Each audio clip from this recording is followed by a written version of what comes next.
네, 선생님들 안녕하세요. 저는 오늘 선생님들과 1시간 정도 유레카의 통계 분석을 확인할 유레카 통계 분석의 박대호 연구원입니다.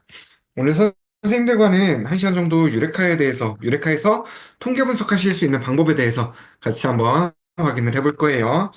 오늘 같은 경우에는 선생님들과 실습형으로 진행을 해보기보다는 아무래도 강의적인 부분이 더 많아요. 그래서 선생님들께서 그 로그인을 따로 안 해주셔도 괜찮기는 하지만 혹시 제가 진행하는 부분을 선생님들께서 같이 한번 따라해보고 싶다, 조금이라도 같이 진행해보고 싶다라고 하시는 선생님들께서는 지금 제가 화면에 표시된 방법으로 유레카에 로그인을 해주시면 좋을 것 같습니다.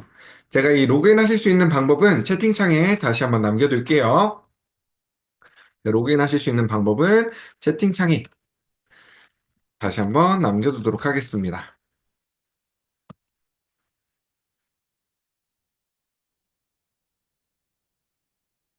어, 오늘 아마 실습하실 수 있는 부분은 많지는 않을 거예요.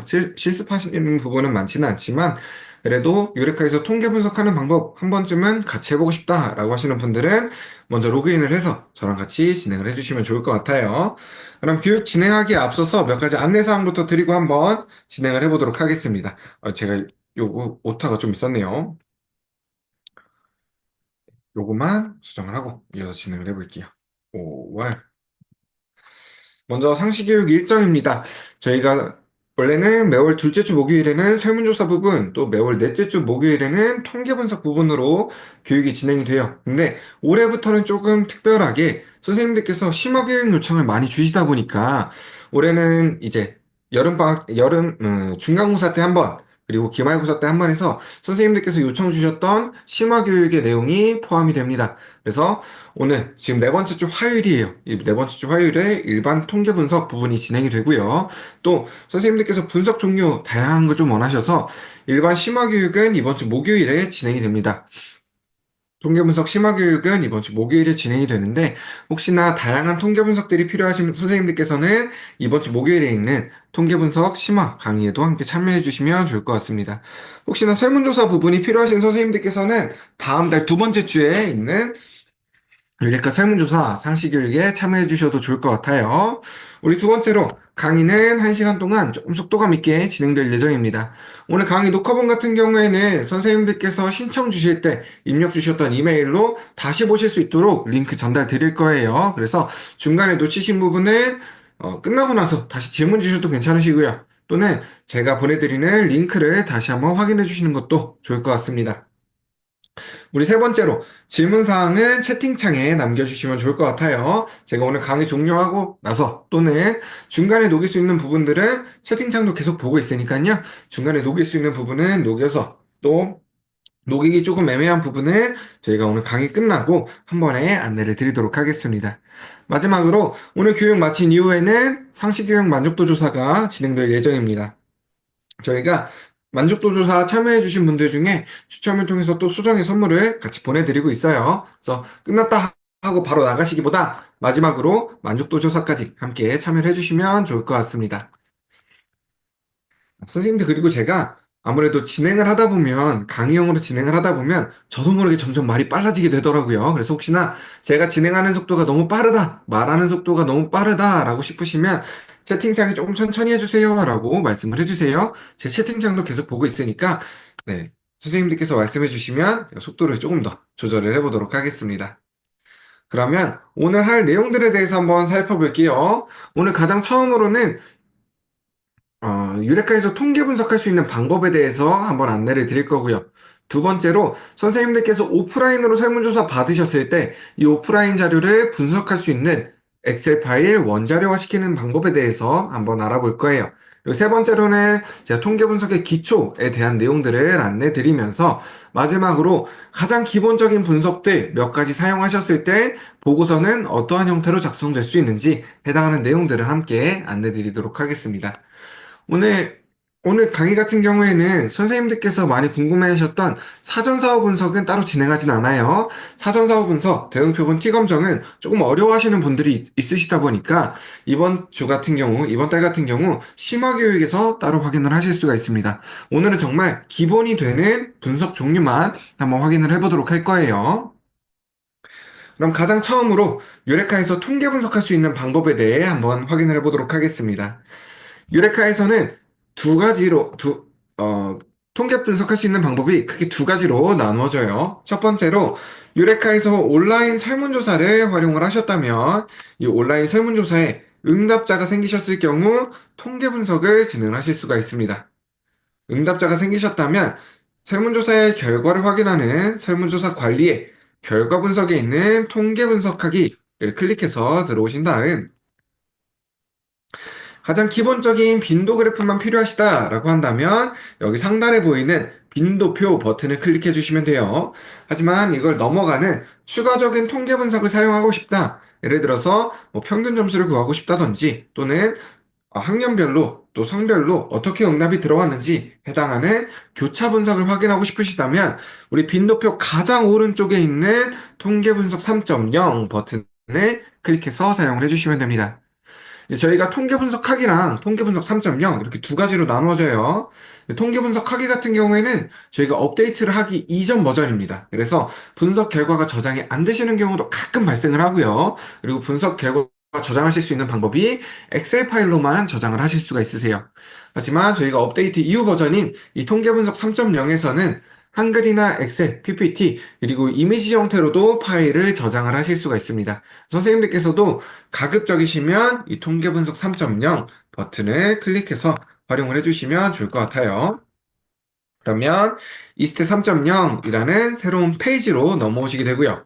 여기에 왼쪽 통계 분석 메뉴를 클릭하시면 기술 통계량부터 빈도 분석, 교차, 독립 표본티 검정, 선생님들께서 많이 활용하시는 대응 표본티 검정, 그리고 분산, 상관, 단순 회귀 분석까지 다양한 종류의 통계 분석들을 모두 활용을 하실 수가 있습니다. 분석을 활용하시는 방법도 어렵지 않아요. 선생님들께서 필요한 분석 클릭하시고 우리 변수 리스트에서 우리가 분석할 내용들을 그대로 아래 선택 변수로만 내려주시면 됩니다. 이어서 하단에 보이는 옵션들을 지정을 해주시고 마지막으로 분석하기 버튼만 클릭해 주시면 분석 결과를 바로 확인을 하실 수가 있어요. 이 지금처럼 나타난 분석 결과 같은 경우에는 상단에 보이는 저장 버튼을 클릭해서 한글이나 엑셀, PPT, 그리고 다양한 이미지 형태로도 파일을 저장하실 수가 있습니다. 아마 선생님들께서 가장 많이 활용하시는 게 한글 파일일 것 같아요. 그래서 한글로다가 저장하시는 것도 한번 보여드릴게요. 한글로다 저장을 하시게 되면 노네임이라는 이름으로 가장 처음 보여지게 되고요.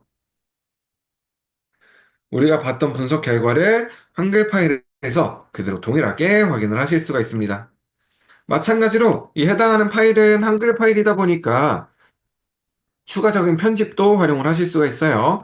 정말 간단하게만 보고서 작성하시는 선생님들께서는 저장된 분석 결과 아래쪽으로 분석 결과에 대한 해석만 작성해서 제출하시는 분도 있다라고 말씀을 하시더라고요. 그래서 이 부분도 아마 유용하게 활용을 하실 수가 있으실 것 같습니다. 이제 선생님들께서 가끔 질문 주시는 것 중에 하나가, 선생님, 그러면 혹시 분석 사용하는데 제한이 있다거나, 또는 분석 종류, 선택에 있어서 조금 추가금을 내야 되거나, 아니면 분석 결과 저장할 때 추가금이나 제한이 있습니까? 라고 질문 주시는 분들이 있으세요. 선생님들께서 따로 지불하셔야 되거나 제한되는 부분은 하나도 없습니다. 분석도 총 8개의 분석 종류가 있어요. 선생님들 필요에 따라서 넉넉하게 마음대로 사용을 해주셔도 되고 횟수도 제한 없이 분석 결과 저장도 제한 없이 진행을 하실 수가 있습니다.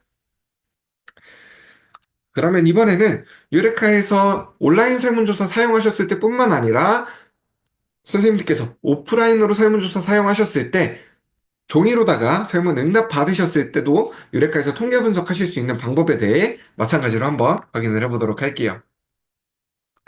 선생님들께서 오프라인으로 종이로 다 설문조사 받으셨다면 해당하는 설문조사의 원자료를 엑셀 파일로 가지고 계셔야 합니다. 그래서 지금은 해당하는 설문조사의 원자료 만드는 방법도 한번 안내를 드리도록 할게요.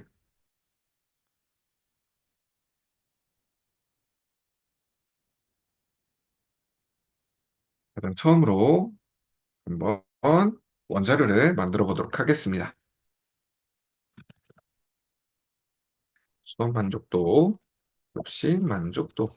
선생님들께서도 저랑 같이 한번 해보실 분들은 엑셀 파일 켜셔서 제가 만드는 데까지 같이 만들어 주시면 좋을 것 같아요. 여기까지만 한번 만들어 보도록 하겠습니다.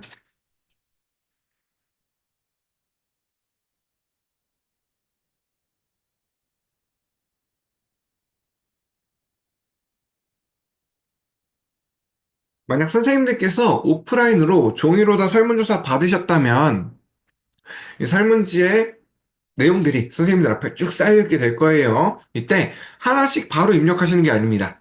가장 처음으로 해주셔야 될 거는 제일 위에 있는 설문조사 우측 상단 또는 좌측 상단에 1번, 그 아래에 있는 설문조사는 2번, 이렇게 마지막 설문조사는 마지막 번호까지 설문지 번호를 부여해 주셔야 돼요. 이 과정은 학생들에게도 학생들을 관리할 수 있는 학번을 부여해주죠.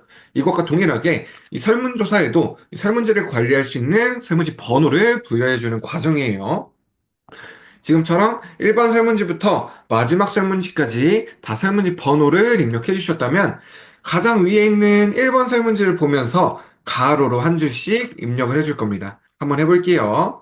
1번 설문지를 보니까 성별은 1번이 남학생이었고요. 학년은 2번이었던 2학년. 수업 만족도는 만족함이었던 4번. 급식 만족도는 매우 만족함이었던 5번을 입력한 학생이었습니다. 지금처럼 선생님들께서 오프라인으로 설문조사 받으시고 해당하는 자료를 원자료화 시키신다라고 한다면 하나의 자료를 입력하기 시작하셨을 때 해당하는 설문조사의 모든 내용을 가로의 형태로 입력을 해주셔야 됩니다.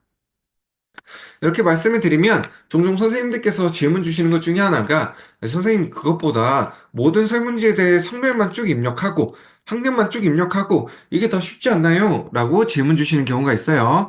이 부분은 선생님들께서 실제로 한번 진행해 보시면 굉장히 불편하구나 라는 부분을 아실 수가 있을 거예요. 한번 예를 들어 볼게요. 1번 문항, 성별에 대한 문항만 1번 설문지부터 마지막 설문지까지 하나하나 넘겨가면서 마지막 응답까지 쭉 확인을 합니다. 이렇게 마지막 설문지까지 다 확인을 했어요. 그렇다고 끝이 아니죠. 우리 다시 처음으로 넘어와서 학년에 대한 문항만 1번 설문지부터 마지막 설문지까지 모두 확인을 해야 돼요. 특히 지금처럼 원자료를 입력하는 과정에서 빈칸이 발생한다거나 또는 번호를 밀려 쓴다거나 또는 오타가 발생되는 경우도 굉장히 많이 있습니다.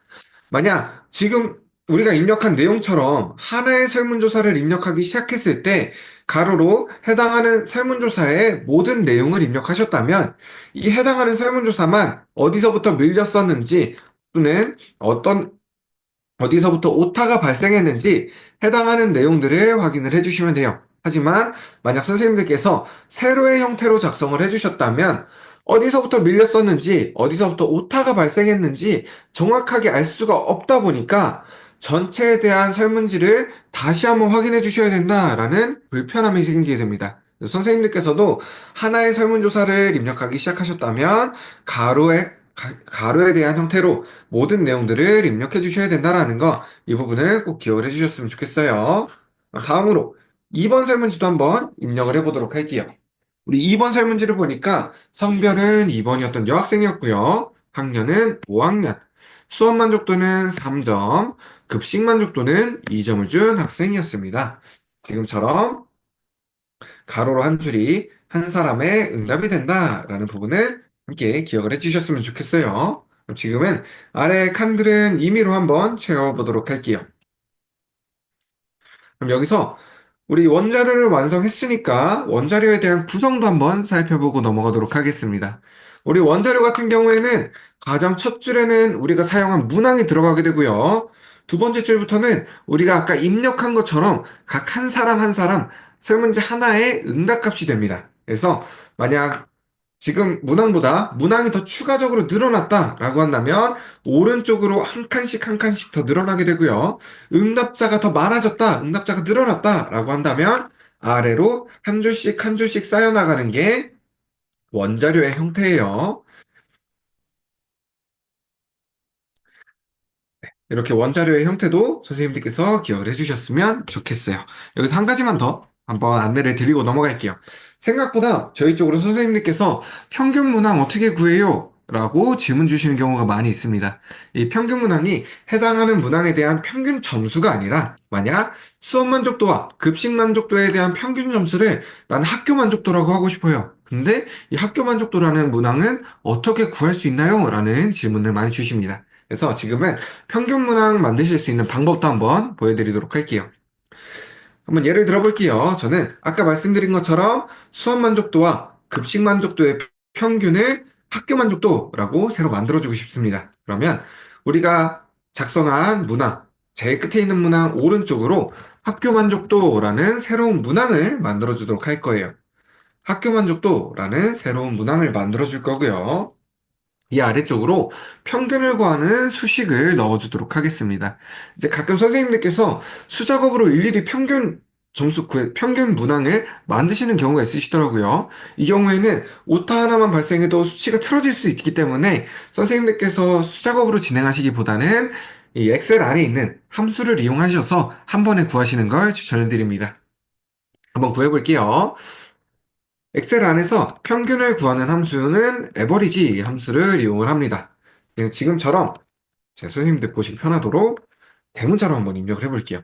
에버리지라는 값을 입력을 해주시고 여기서 수치를 넣어주시는 방법은 두 가지가 있어요. 첫 번째로 지금 제가 입력한 것처럼 설문 문항들이 연달아서 있다. 평균과의 문항들이 연달아서 있다라고 한다면 쭉 드래그를 해주셔도 괜찮으시고요. 만약 문항들이 여기 하나 이렇게 별도로 나눠져 있다라고 한다면 하나의 문항을 클릭하시고 키보드에 콤마 그리고 다른 문항을 더 클릭을 해주셔도 괜찮습니다.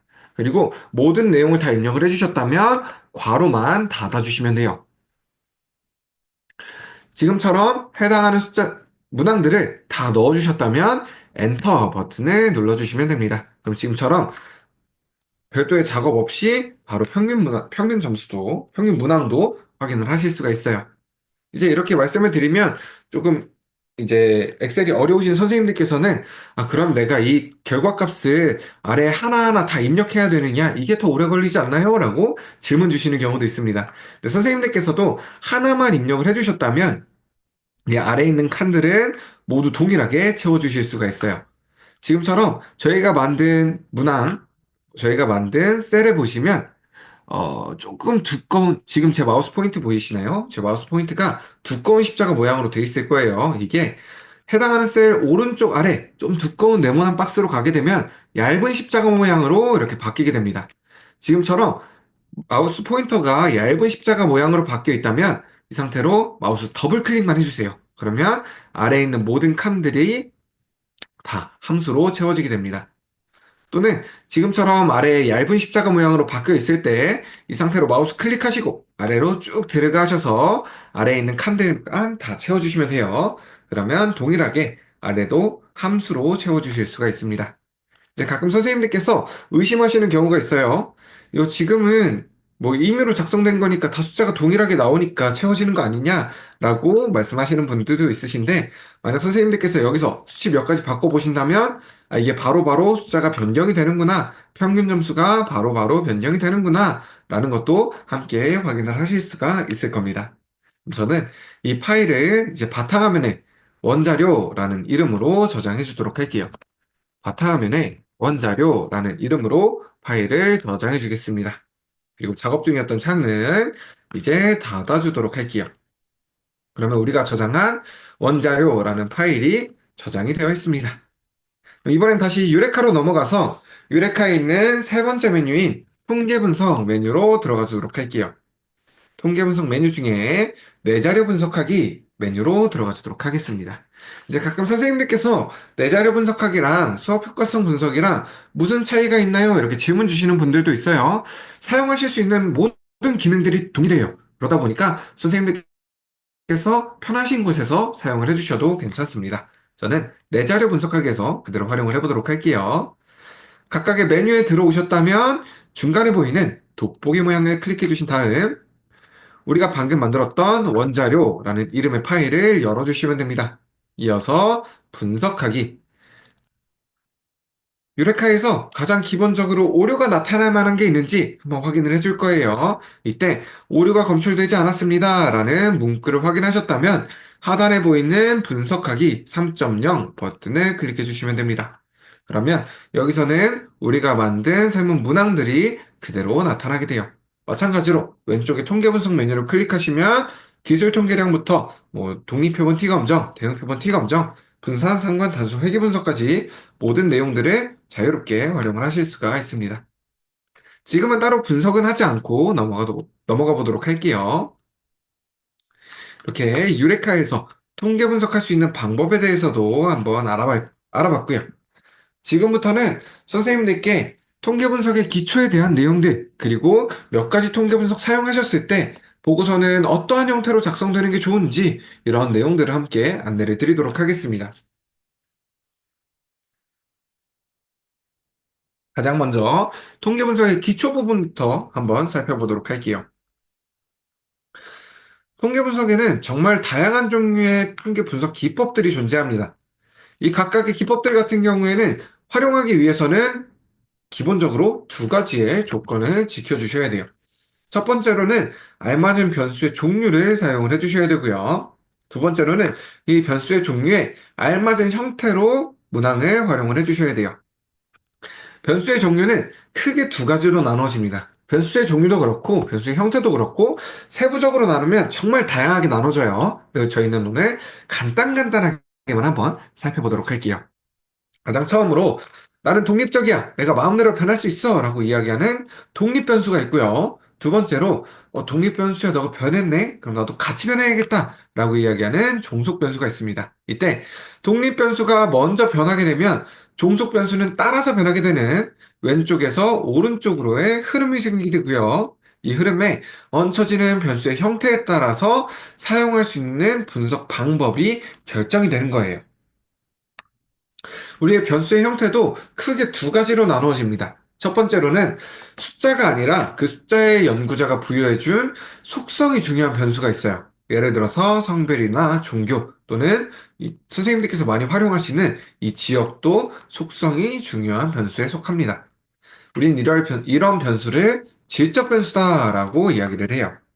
아마 선생님들께서 가장 많이 사용하시는 문항 예시가 성별에 대한 문항일 것 같아요. 그래서 성별을 한번 예로 들어볼게요. 일반적으로 선생님들께서 사용하실 때는 보기 1번은 남자로 두고 보기 2번은 여자로 두고 사용을 하게 되죠. 이때 보기 1과 보기 2의 순서를 바꿔서 보기 1번을 여자, 보기 2번을 남자로 두고 사용을 한다라고 하더라도 설문의 응답을 받고 통계 분석을 진행하는 데는 아무런 지장이 없습니다. 이게 종종 어떤 선생님들께서는 에이 그래도 1번이 남자여야지 라고 말씀하시는 분들도 계시기는 해요. 하지만 설문조사 입장에서 봤을 때 통계 분석 입장에서 봤을 때는 1번이 남자든 1번이 여자든 아무런 지장 없이 응답도 받으실 수가 있고요. 분석도 사용을 하실 수가 있어요. 지금처럼 이런 질적 변수는 숫자 자체가 중요한 의미를 갖지 않다 보니까 평균 점수를 활용을 하지 않아요. 우리 다시 한번 성별로 예를 들어볼게요. 우리가 보기 1번을 남자, 보기 2번을 여자라고 했을 때 이 1과 2의 평균은 1.5가 나오죠. 이 1.5는 성별에서 아무런 의미를 가지지 않습니다. 이제 가끔 가다가 1.5다라고 이야기를 하면 어떤 선생님들께서는 중성이지 않느냐라고 이야기를 하시는 분들도 있어요. 하지만 성별에서 중성이나 또 다른 성별을 표시를 하시려면 보기 3번이나 또는 보기 4번 이렇게 별도의 보기를 지정을 해주셔야 됩니다. 1.5가 나왔다라고 해서 중성이다라고 표시를 하시면 안 되는 거예요. 이러한 질적 변수는 지금처럼 평균 점수를 보지 않는 대신에 전체 응답자 중에 남학생은 몇 명이 있고 비율로는 어떻게 되는지 여학생은 몇 명이 응답했고 전체의 몇 퍼센트 정도 차지하는지 이에 해당하는 응답자의 숫자 그리고 백분율을 중요하게 생각합니다. 이러한 질적 변수랑은 반대되는 변수도 있겠죠. 우린 그걸 양적 변수다라고 이야기를 해요. 이런 양적 변수는 연속되는 숫자, 이 숫자 자체가 중요한 변수를 이야기합니다. 예를 들어서 시험 점수나 키, 몸무게 등이 있겠죠. 이런 양적 변수는 숫자 자체가 중요한 의미를 가지다 보니까 평균 그리고 표준 편차를 중요하게 생각합니다. 예를 들어서 우리 학교에서 시험을 봤다 라고 한다면 내 시험 점수가 우리 학교의 평균 점수보다 높은지 또는 낮은지가 중요하게 생각되겠죠. 지금처럼 이 양적 변수는 숫자 자체가 중요한 의미를 가지고 있다 보니까 평균 그리고 표준 편차를 중요하게 생각합니다. 이때 질적 변수로도 양적 변수로도 모두 활용할 수 있는 문항 유형이 한 가지 있어요. 바로 선생님들께서 많이 활용을 하시는 척도형 문항이 그 주인공입니다. 우리가 일반적으로는 5점 척도를 많이 사용하지만 3점 척도, 5점 척도, 7점 척도, 10점 척도 모두 상관없이 사용을 하실 수가 있어요. 아마 선생님들께서 그래도 많이 활용하시는 게 5점 척도의 만족도 문항일 거예요. 그래서 5점 척도의 만족도를 가지고 한번 살펴보도록 하겠습니다. 제가 가지고 온 예시 문항 같은 경우에는 1번은 전혀 만족하지 않는다부터 시작해서 5번은 매우 만족한다의 순서로 입력된 만족도 문항이에요. 이때 각각의 보기를 질적 변수로 보고 전혀 만족하지 않는다는 몇 명이 응답했고 몇 퍼센트 정도 되는지, 만족한다와 매우 만족한다는 각각 몇 명이 응답을 했고 비율로는 어떻게 되는지를 확인을 하실 수도 있고요. 전혀 만족하지 않는다는 1점부터 시작해서 매우 만족한다는 5점으로 두고 이 만족도에 대한 평균 점수도 확인을 하실 수가 있을 겁니다. 지금처럼 척도형 문항 같은 경우에는 질적 변수로도 양적 변수로도 모두 활용을 하실 수가 있다 보니까 대부분의 통계 분석을 사용할 수 있다라는 장점이 있어요. 그래서 만약 선생님들께서 내가 특정한 분석을 사용해야 되는데 이 분석 사용할 수 있을지 없을지 모르겠다라고 하실 때는 문항을 척도형으로 사용할 수 있는지를 한번 살펴봐 주시는 것도 좋을 것 같습니다. 척도형으로 사용하실 경우에는 두 가지 형태 모두 활용이 가능하다 보니까 대부분의 통계 분석을 활용을 하실 수가 있어요. 이제 여기서 한 가지만 더 말씀을 드리고 넘어갈게요. 가끔 선생님들께서 이 질적 변수냐 양적 변수냐에 대한 내용이 응답자분들이 응답을 할 때 정해진다라고 생각하시는 분들이 있습니다. 하지만 이 질적 변수냐 양적 변수냐에 대한 내용은 선생님들께서 설문조사를 만드실 때 배포하시기도 전이에요. 이미 설문조사를 만드실 때 이 해당하는 내용이 정해지게 돼요. 그러다 보니까 선생님들께서 특정한 분석을 사용하셔야 된다라고 한다면 설문조사를 만드실 때 먼저 이 자료를 한번 참고해 주세요. 그래서 해당하는 분석을 사용할 수 있는 형태로 문항을 만들어 주시는 게 좋을 것 같습니다. 그러면 우리 유레카에서 사용할 수 있는 분석에 대해서 간단하게만 한번 소개를 드리고 넘어가도록 할게요. 가장 처음으로는 빈도 분석입니다. 이 빈도 분석은 설문 문항에 대한 응답자의 숫자, 그리고 비율을 알고 싶을 때 사용하는 분석이 빈도 분석이에요. 예를 들어서 전체 응답자 중에 남학생은 몇 명 있고 몇 퍼센트 정도 되는지, 여학생은 몇 명이 있고 몇 퍼센트 정도 되는지 이에 해당하는 분석을 활용할 때 사용할 수 있는 게 빈도 분석입니다. 특히 이 빈도 분석 같은 경우에는 선생님들께서 설문에 응답 받으셨다, 그리고 보고서 작성하신다 라고 한다면 가장 기본적으로 들어있어야 하는 분석 중에 한 가지예요. 특히 내가 받은 응답이 어느 한 곳으로 치우치지 않았습니다 라는 것을 가장 쉽게 증명할 수 있는 분석이기도 합니다. 한번 예를 들어 볼게요. 제가 학생들에게 응답을 받았어요. 학생들에게 응답을 받았는데 제가 하고 싶은 내용은, 이야기는 이건 남학생과 여학생의 평균적인 의견이다 라고 이야기를 하고 싶어요. 근데 응답의 결과를 보니까 전체 응답의 10%가 남학생이었고요. 전체 응답의 90%는 여학생이었어요. 그렇다면 이때는 남학생과 여학생의 평균적인 의견이다 라기보다는 여학생의 의견에 가깝다 라고 표현하는 게 조금 더 정확하겠죠. 반대로 남학생이 한 47% 정도, 여학생이 53% 정도 분포를 보였다라고 한다면 이때는 남학생과 여학생의 평균적인 의견이다라고 이야기를 할 수가 있을 겁니다. 지금처럼 이 빈도 분석 한 가지만 가지고서도 내가 받은 응답이 어느 한 곳으로 치우치지 않았어요 라는 걸 가장 쉽게 증명해낼 수 있기 때문에 선생님들께서는 반드시 함께 활용을 해주셔야 돼요. 우리 두 번째로는 평균 구하는 분석인 기술 통계량 분석입니다. 이제 가끔 가다가 선생님들께서 선생님 저 평균 구해야 되는데 평균이라는 메뉴가 없어요. 어떻게 해야 되나요? 라고 질문 주시는 분들이 있습니다.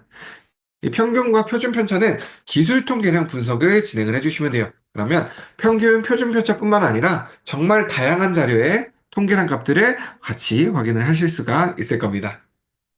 한번 넘어가 볼게요.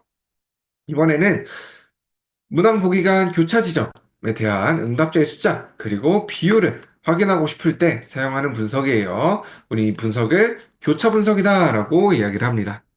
아마 이 내용만 들으면 조금은 어려우실 수도 있어요. 한번 예를 들어 드릴게요.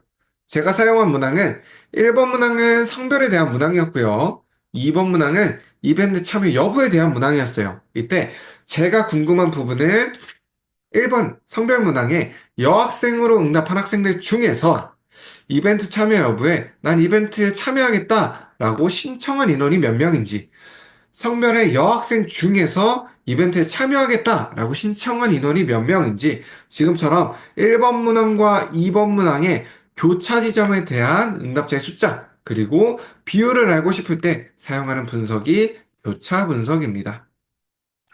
선생님들께서 많이 활용하시는 방향은 성별에 따른 학년에 대한 분포를 확인할 때도 많이 활용을 하시고요. 또는 학교 급별로 응답 결과가 어떻게 나왔는지, 또는 성별에 따라서 응답 결과가 어떻게 나왔는지 해당하는 내용들을 확인하실 때 함께 사용하시는 분석이 이 교차 분석입니다.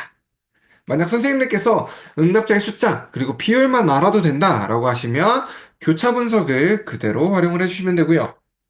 만약 이때 남학생과 여학생의 신청한 비율에도 차이가 있는지 확인을 해보고 싶다라고 하신다면 교차 분석에 한 가지 옵션인 카이제곱 분석을 추가를 해주시면 됩니다. 그러면 남학생과 여학생의 응답 비율에 차이가 있는지도 함께 확인을 해보실 수가 있어요. 그럼 다음으로 한번 넘어가 볼게요.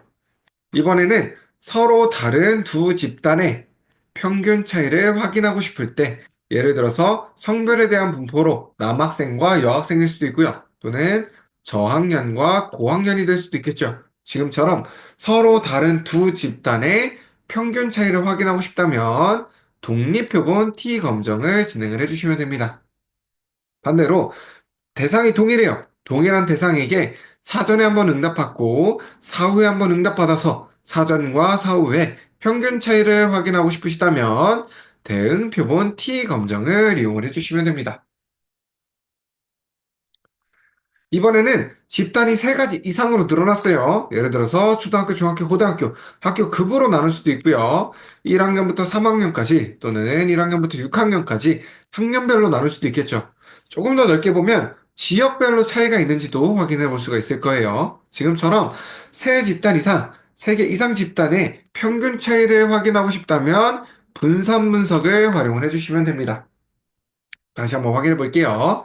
서로 다른 두 집단일 때 두 집단의 평균 차이가 있는지를 확인하고 싶다면 독립표본 T 검정.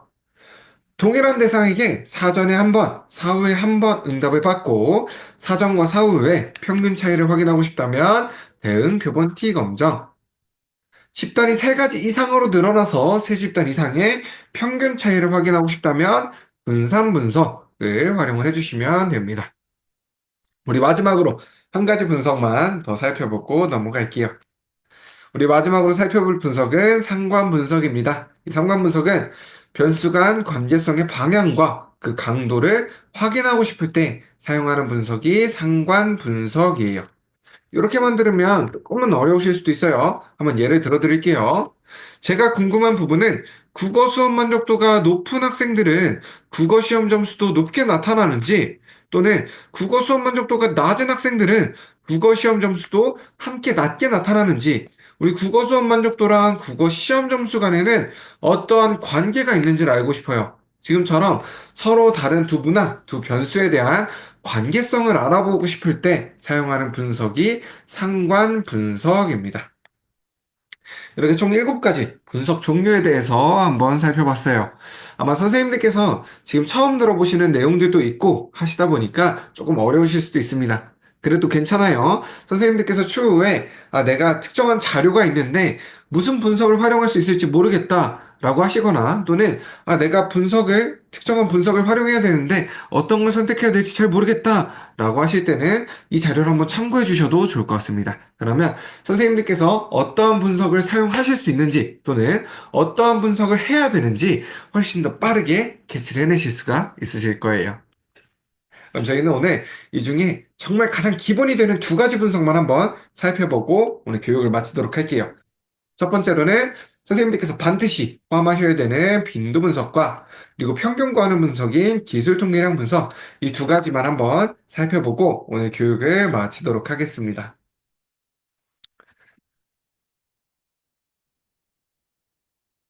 먼저 빈도 분석부터 한번 살펴보도록 할게요. 우리 빈도 분석은 질적 변수의 분포와 특징을 확인할 수 있는 분석입니다.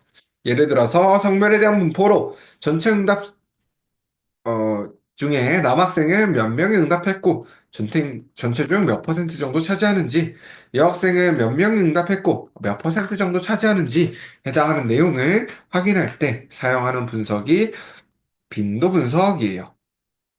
이 부분은 다시 한번 말씀드리지만 선생님께서 설문조사 받으셨다. 그리고 보고서 작성하신다 라고 한다면 가장 기본적으로 포함이 되어 있어야 해요. 우리 빈도 분석 진행하는 방법도 한번 살펴보도록 하겠습니다. 우리 통계 분석 진행 가능한 이 스텝까지 넘어오신 다음 왼쪽 통계 분석 메뉴에서 빈도 분석, 변수 리스트에서 우리가 빈도를 확인할 내용을 아래 선택 변수로 내려주시고 그래프는 필요하신 경우 막대나 원그래프, 필요 없으시면 없음으로 그대로 두고 활용을 해주셔도 괜찮아요. 이어서 설정을 다 해주셨다면 하단에 분석하기 버튼을 클릭해 주시면 됩니다. 그러면 지금과 같은 분석 결과를 확인하실 수가 있고요. 이 분석 결과는 보고서에 지금처럼 옮겨주실 수가 있습니다. 지금부터 제가 말씀드릴 이 보고서의 형태 같은 경우에는 무조건 이렇게 작성하셔야 됩니다 라는 내용은 아니에요. 하지만 최소한 이대로 작성하시면 틀리지는 않습니다 라는 내용으로 안내를 드리도록 할게요. 그러면 먼저 구성부터 한번 살펴보고 넘어가도록 하겠습니다.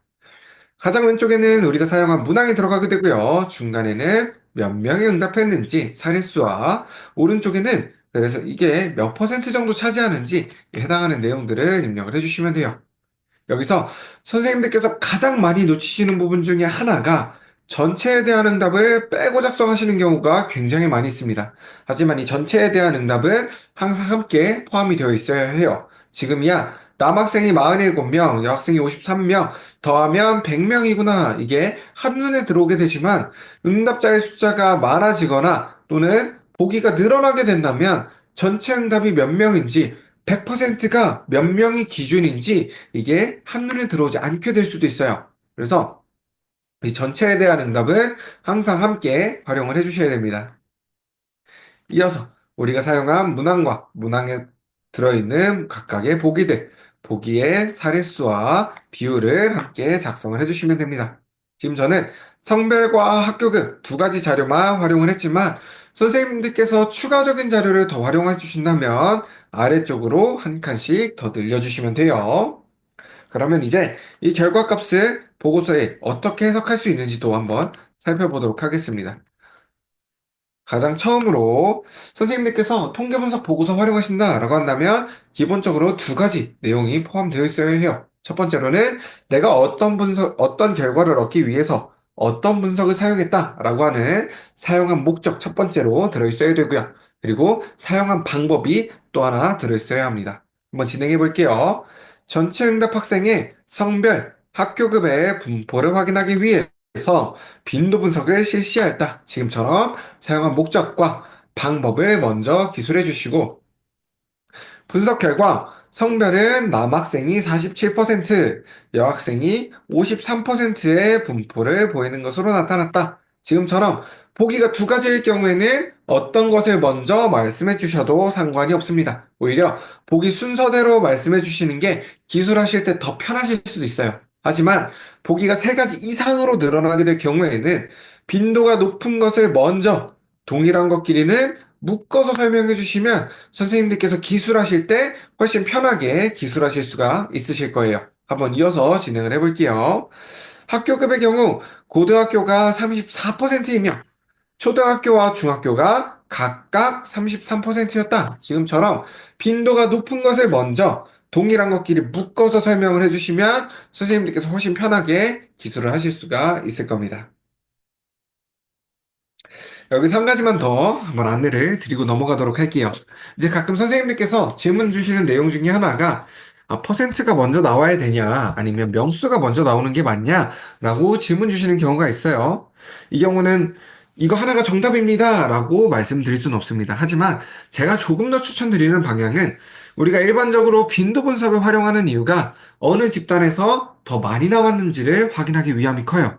그러다 보니 명수만 나타나게 됐을 때는, 명수가 먼저 나타나게 됐을 때는 이게 큰 건지 작은 건지 판단하기가 조금 어려운 경우가 많이 있습니다. 그래서 제가 추천드리는 방향은 저는 퍼센트가 먼저 나오고 그 괄호 안에 근거가 되는 명수가 나오는 걸 추천을 드려요. 하지만 이 부분은 선생님들 사용하시는 보고서의 형태에 따라서 명수가 더 중요하게 될 수도 있습니다. 선생님들께서도 한번 확인해 보시고 이게 나는 어디서 더 많이 나오는지가 중요하다라고 하실 때는 비율에 대한 정보를 먼저 입력을 해주시는 게 좋을 것 같아요.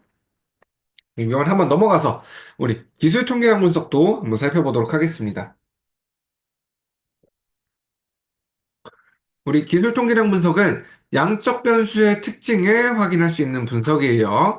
평균이나 표준 편차를 구할 때 사용한다라고 생각을 해주셔도 괜찮습니다. 예를 들어서 우리 이번 기말고사의 평균 점수, 만족도 조사 진행하셨을 때도 평균 점수 많이 활용을 하시죠. 그리고 키나 몸무게의 평균을 구할 때 기술 통계량 분석을 활용을 해주시면 됩니다. 우리 분석 진행하는 것도 동일하게 한번 살펴볼게요. 마찬가지로 20대 3.0까지 넘어오신 다음 왼쪽 통계 분석 메뉴에서 기술 통계량, 변수 리스트에서 평균을 구할 문항을 아래 선택 변수로 내려주시면 됩니다. 지금 저는 5점 척도로 사용된 세 가지 문항을 양적 변수로 보고 한번 평균 점수를 구해줄 거예요. 그러면 지금과 같은 결과값이 나타나게 되고요. 여기서 다른 값들은 사용을 하셔도 되고 사용하지 않으셔도 괜찮아요. 하지만 요거 세 가지는 항상 함께 활용을 해주셔야 됩니다. 기본적으로 활용을 해주셔야 돼요. 첫 번째로 선생님들께서 대부분의 통계 분석 활용하셨을 때 관측치 또는 빈도 또는 자료수 이렇게 표현되는 값이 있을 거예요. 총 몇 개의 자료를 이용했는지 해당하는 결과값은 함께 활용을 해주시는 게 좋습니다. 그리고 두 번째로 우리가 기술 통계량 진행하는 가장 큰 이유가 평균을 구하려고 이용함이 크다 보니까 그리고 평균에 대한 내용을 활용을 해주시고 이어서 평균의 친구가 되는 평균이 나오면 이 표준 편차 점수도 함께 활용을 해주셔야 됩니다. 이제 선생님들께서 평균이 중요한 거는 많이들 알고 계세요. 근데 표준 편차가 왜 중요한지, 왜 사용해야 되는지 이 부분을 조금 어려워하시는 분들이 있어서 제가 지금 두 가지 예시를 가지고 한번 간단하게만 안내를 드려보도록 하겠습니다. 제가 두 가지 예시를 가지고 왔어요. 첫 번째로는 평균이 3.8, 표준 편차가 1.0인 국어 수업 만족도에 대해서 한 가지 가지고 왔고요. 두 번째로는 평균이 3.1, 표준 편차가 1.5인 수학 수업 만족도에 대해서 한 가지 가지고 왔습니다. 먼저 국어 수업 만족도를 가지고 한번 살펴볼게요. 국어 수업 만족도에 대한 자료가 이렇게 쭉 나열이 되어 있다라고 할 때 이 모든 자료를 대표할 수 있는 값이 평균인 3.8입니다. 이 모든 내용들을 대표할 수 있는 값이 평균인 3.8이에요. 어떤 선생님께서 이제 쭉 보시다가 선생님 국어 수업 만족도 몇 점 정도 나왔어요? 라고 이야기를 하실 때 이 모든 자료를 이야기를 하시는 것이 아니라 국어 수업 만족도가 평균 한 3.8점 정도 나왔어요. 라고 이야기를 하시는 것처럼 이 모든 자료를 대표해서 한 가지로 이야기를 할 수 있는 게 평균인 3.8인 거예요. 그리고 이 대표할 수 있는 값인 평균 3.8을 기준으로 플러스 1표준 편차인 4.8, 마이너스 1표준 편차인 2.8, 이 사이에 대부분의 응답값들이 들어있는 것을 이야기합니다. 대략 전체 응답의 약 70% 정도는 이 범주 안에 포함이 된다라고 생각을 해주셔도 괜찮아요. 우리 다시 한번 수학 수업 만족도를 가지고 살펴볼게요. 자료가 이렇게 쭉 다 나열이 되어 있다라고 할 때 이 모든 자료들을 대표할 수 있는 값이 평균인 3.1이에요. 그리고 이 3.1을 기준으로 플러스 1표준 편차인 4.6, 마이너스 1표준 편차인 1.6, 이 사이에 대부분의 응답값들이 들어있는 것을 이야기합니다. 아마 선생님들께서도 지금 보시면서 아셨겠지만 표준 편차가 커지면 커질수록 자료가 평균으로부터 대표할 수 있는 값을 기준으로 더 넓게 분포가 되게 되고요. 반대로 표준 편차가 작아지면 작아질수록 평균으로부터 더 자료가 몰려있는 형태로 분포되게 됩니다. 지금처럼 이 평균 자료 같은 경우에는, 평균값 같은 경우에는 이 모든 자료를 대표할 수 있는 값이면, 이 표준 편차는 대표할 수 있는 값을 기준으로 자료가 어떻게, 얼마나 넓게 분포하고 있는가, 이에 해당하는 결과값이다 보니까 선생님들께서 평균을 사용하시는 경우에는 그에 대한 추가적인 정보를 제공해주는 표준 편차도 함께 활용을 해주셔야 되는 거예요. 그러면 우리 앞서 봤던 결과를 보고서에 어떻게 옮길 수 있는지도 한번 살펴보도록 하겠습니다. 마찬가지로 구성부터 한번 살펴보고 넘어갈게요. 가장 왼쪽에는 우리가 사용한 문항이 들어가게 되고요. 중간에는 평균, 오른쪽에는 표준 편차를 입력해 주시면 됩니다. 여기서도 선생님들께서 가장 많이 놓치시는 부분 중에 하나가 이 전체에 대한 응답 몇 개인지 작성 안 하시는 분들이 많이 있으세요. 하지만 이 부분도 함께 활용을 해주셔야 됩니다. 지금 저는 관측치, 평균, 표준 편차 세 가지만 이용을 했지만 선생님께서 추가적인 통계량 값들을 더 사용을 해주신다면 최대값이랑 최소값, 외도, 첨도처럼 추가적인 통계량 값을 더 활용해 주신다면 오른쪽으로 한 칸씩 더 늘려주시면 돼요. 그러면 이제 이 결과값을 한번 해석해 보도록 하겠습니다. 가장 기본적으로 두 가지 들어있어야 된다라고 말씀드렸죠. 목적과 방법이에요. 학생들의 각 만족도 및 점수의 특징을 알아보기 위해서 기술 통계량 분석을 실시했다.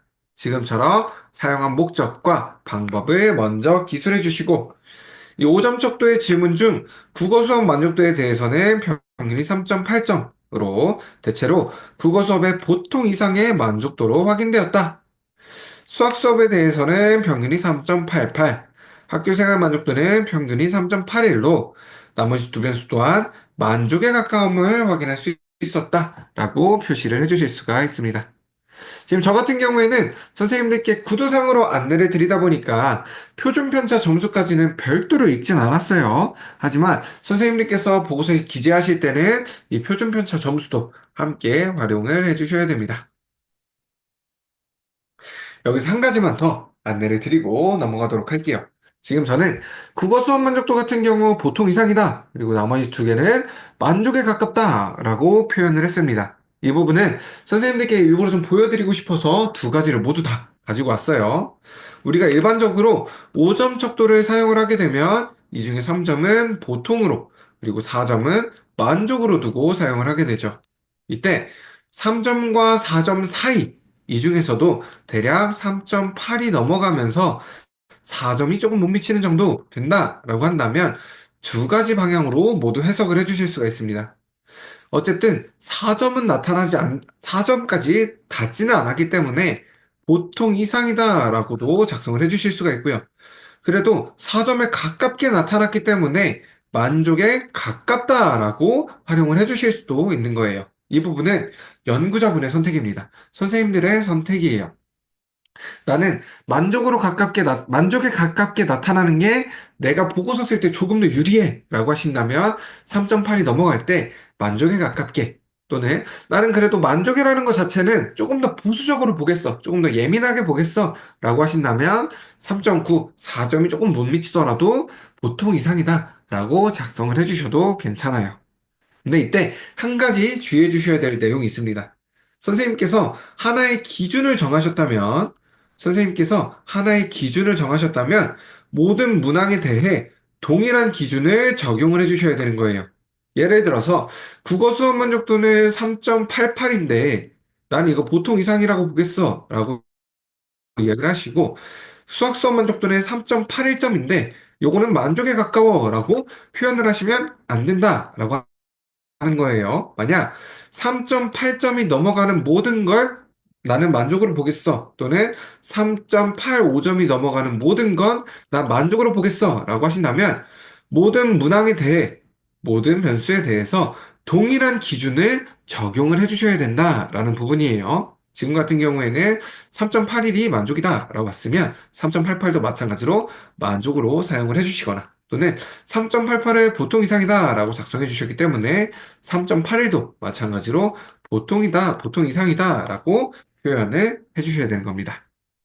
지금처럼 하나의 기준을 정하셨을 때 모든 문항에 대해 동일한 기준을 적용해 주셔야 된다라는 거, 이 부분만 꼭 기억을 해 주셨으면 좋겠어요. 네, 저희 이렇게 기술 통계량 분석까지 한번 살펴봤습니다.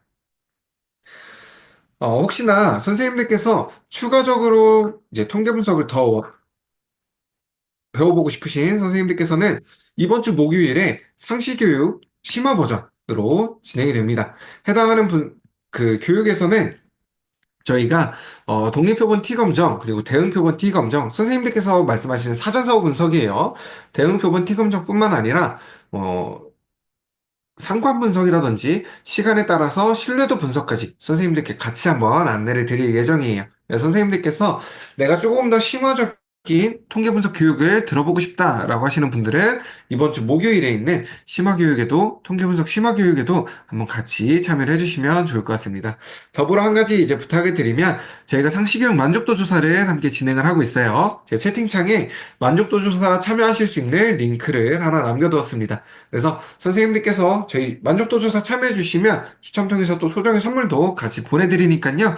바로 회의 종료하시기보다 만족도 조사까지 한번 참여를 해주시면 좋을 것 같습니다. 저희 오늘 한 50분 정도, 대략 1시간 정도 선생님들과 같이 한번 진행을 해봤는데, 선생님들께서 같이 고생을 해주셔서 너무나 감사드리고요.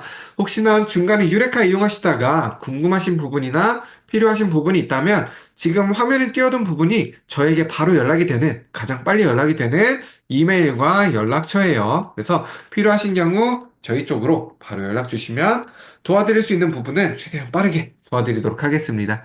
선생님들께서도 1시간 동안 함께 고생해 주셔서 감사하고요.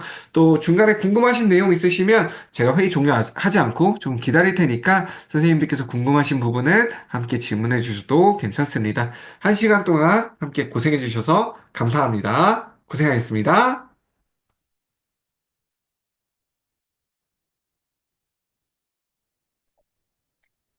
저 선생님 질문이 하나 있는데요. 네. 네, 일단 너무 설명 너무 감사합니다. 네, 감사합니다. 제가 네, 설문조사를 30개 반을 진행을 해서 1학년 10개 반, 2학년 10개 반, 3학년 10개 반 이렇게 진행을 하고 네. 아이들한테 각각 반을 1학년 1반, 1학년 2반, 본인한테 해당하는 반을 이렇게 선택을 했거든요. 네. 나중에 결과 처리를 할 때 1학년 1반부터 10반까지 묶어서 결과 처리를 하고 2학년 1반부터 10반까지 이렇게 그룹을 묶어가지고 또 처리할 수 있는 방법이 있을까요? 아, 학년별로 묶어서 응답을 보고 싶으신 거죠? 네, 그러니까 제가 1학년, 2학년, 3학년 이렇게 선택하게 했으면은 네. 좀 결과가 깔끔했을 것 같은데 제가 네. 1학년 1반, 1학년 2반 이런 식으로 반을 또 나눠서 또 제가 음. 설문을 진행하다 보니까 결과 처리를 어떻게 해야 될지. 만약 선생님께서 학년별로 응답을 보고 싶다라고 하신다면 원자료를 조금 튜닝을 해주셔야 될 것 같아요. 원자료를 조금 네, 편집을 해주셔야 될 것 같은데 1학년 1반부터 10반까지는 아예 학년이라는 탭을 새로 만들어 주셔서 1학년 그 숫자 1로만 입력하셔서 쭉 채워주시고 2학년 1반부터 10반까지는 학년이라는 탭에 2로다가 숫자를 쭉 채워주시는 것처럼 이렇게 입력을 해주신 다음 선생님께서 업로드를 해서 분석을 해주시면 좋을 것 같아요. 그래서 이 분석하실 때는 저희가 오늘은 이제 시간상 설명을 못 드렸는데 교차 분석이라는 분석이 있어요. 이 교차 분석은 이제 기준에 따라서 응답 결과를 확인하실 수 있는 분석이에요. 그래서 선생님께서 기준을 학년으로 두시고 응답 결과에 대한 값은 이제 보셔야 되는 내용들이 있으시죠. 이 내용들을 모두 넣어주신 다음 분석을 해주시면 지금 예시는 이제 성별에 따른 결과인데 지금처럼 이곳에 아마 선생님께서는 이 성별이 아니라 학년 1학년에 대한 응답은 이렇게 2학년에 대한 응답은 이렇게 학년별로 응답 결과 확인하실 수가 있으실 거예요. 네, 감사합니다. 제가 한번 해보고 안 되면 전화로 또 질문 드릴게요. 네, 해보시고 안 되시면 또 연락 주세요. 감사합니다. 네, 감사합니다.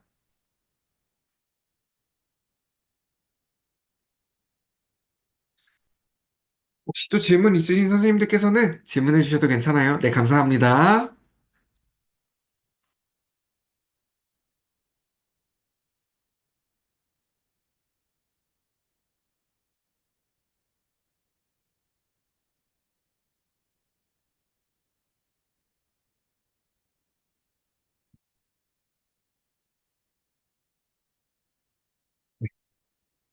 혹시 질문 있으신 선생님께서는 채팅창에 남겨주셔도 괜찮아요. 저는 녹화만 잠깐 끊고 오도록 하겠습니다.